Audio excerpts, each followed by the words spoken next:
Kape tayo guys. Ay, gatas pala. Sino dito ang rich kid? Sino dito ang hindi pa naka-experience na kumain?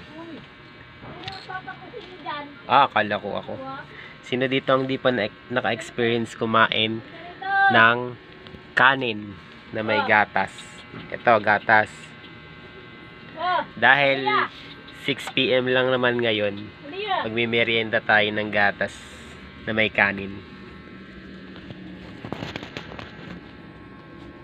Pag rich kid ka, di mo alam to.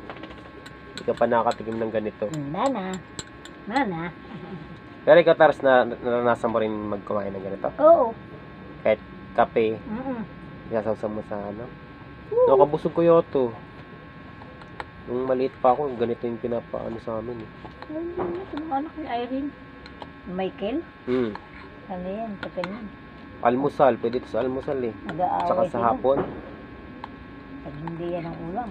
Pero bakit ganun, Taros, pag itong parang pag pinagsama mo paggatas at saka kanin, parang lasang biko siya.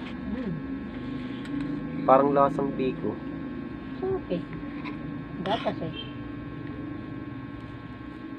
Uy, ang daming kanin. Sarap nito. Tsaka kahit gaano pa kainit yung mainit na tubig, pag nilagyan mo ng kanin, nawawala yung ano niya, yung init. Pero mainit pa rin siya.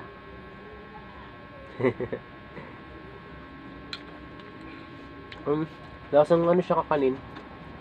Biko? Gatas eh.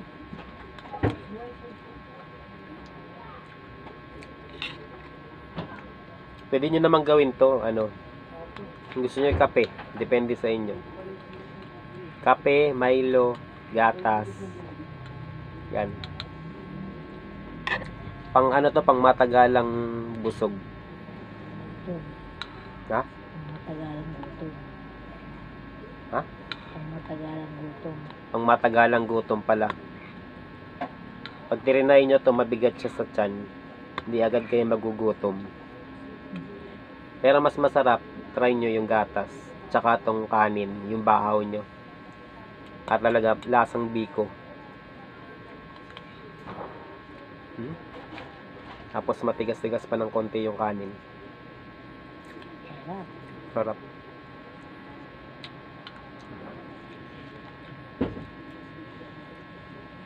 Try nyo to kahit may pera kayo o wala. Maka-experience kayo ng ganitong pagkain. Hindi nyo ba alam, may viewers na ako, isa, number 1. Gusto nyo makilala si Malia? Si Malia, oh.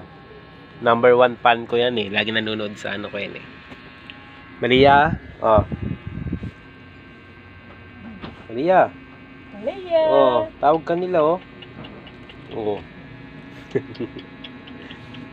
Nakain ka rin ba gatas? Kain ka gatas. Ito mo gatas. Kanin na may gatas? Pwede ka kain. Nakain ka. Malia. Nakain Ayaw nyo? Nakain ka. Kakain ka? Gatas. Balik ka. Gatas. Ayaw niya. Ako na lang uubos nito. Masarap to eh. Gatas. Balik. Ayun, gatas. Balik. Kailangan ko ng maraming kanin pa. Baka maubos yung kanin mo dyan sa rice cooker mo, Taros. Ayun, wala problema. Kasi ayun, no? Pag nalagay mo na siya sa gatas, parang ang konti na lang niya pag nailagay mo na. Ito nito. Ilalagay ko na siya, itong kanin na to. Diba? Uy, nasaid ko. Kukuha pa ako para kumain ako. Masarap to merienda. Kahit alas 6 na. Diba? Mainit ng ano ni Malia. Ay, baka nilalagnan ka ng Malia, ha? Baka dumikit kay ano. Si Malia talaga, nanonood eh. Oo, ayun o. Nahihiya eh. Malia, tawag ka nila oh. Nahihiya. Oo. Ay, mag-aakit ha. Hinawala tuloy na pindot ko.